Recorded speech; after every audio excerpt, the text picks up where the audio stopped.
Hello. At this video, we carry out the experiment related to the Biot-Savart law within a solenoid. The purpose of this experiment is to obtain the magnetic field strength at the center of the solenoid and to compare the experimental result to the theoretical one, since we know the formula which shows the magnetic field of a solenoid as illustrated here. As you see in the sheet, these are virtual magnetic field lines through the solenoid, and at the center of it, these lines are uniform. Since at the ends of it, the field lines are deviated, the magnetic field strengths will be also decreased. So, the maximum magnetic field strength is found at the center of the solenoid. That means, if I use a Hall probe which measures the magnetic field strength in Tesla, I will see that as I move the probe through the solenoid, at the beginning the magnetic field will start to increase until it reaches the center. Then it will start to decrease due to the magnetic field lines deviate at the end.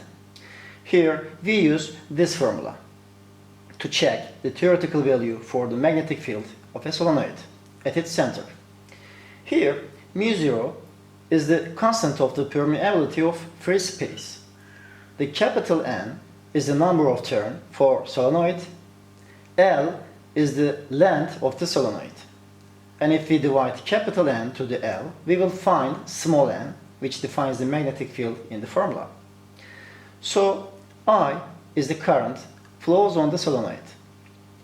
Here the current and number of turns is directly proportional to the magnetic field, where L is inversely proportional to it.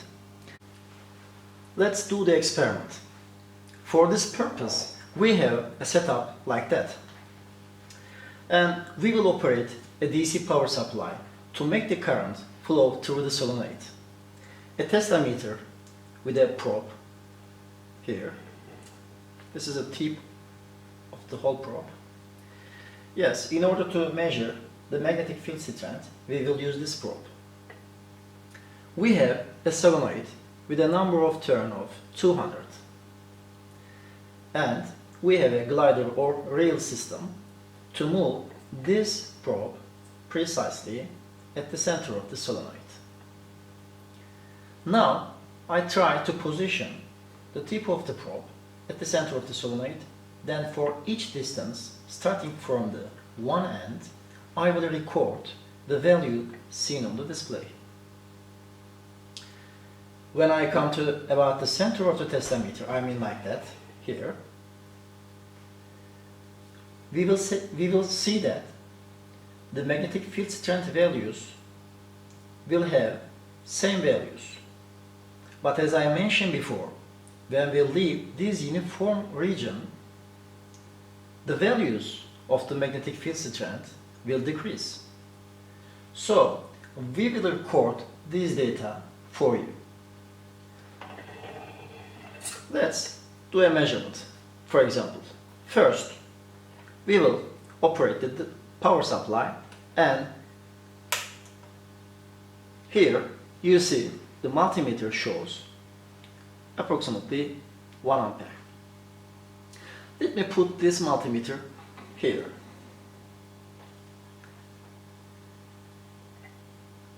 Before passing to the experiment, I should also notice that the Gauss meter, in other words Tesla meter, should be calibrated before the experiment. I mean, when there is no any current in the solenoid, the display should show a 0 millitesla value. So now, let me put the probe into the solenoid. For example, here, when I approach on this part, you see the display shows us approximately 0.6 millitesla value for the magnetic field strength. When I keep going on, the value is increasing as I move deeper. And then, when I come to about the center, the magnetic field strength values will show same value, I mean around 2.7 or 2.8 millitesla, it differs, but it's often same.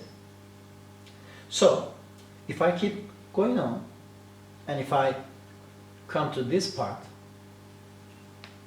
you see the magnetic field strength value is decreasing. Now it shows 1.2 millitesla. And I kept going on.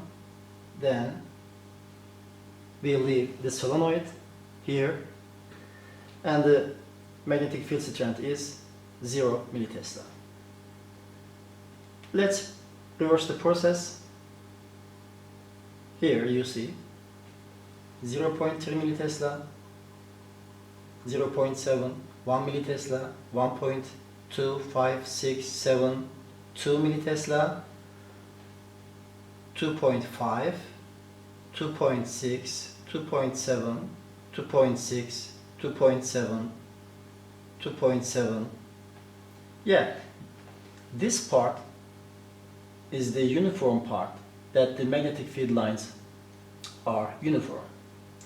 So the value is same.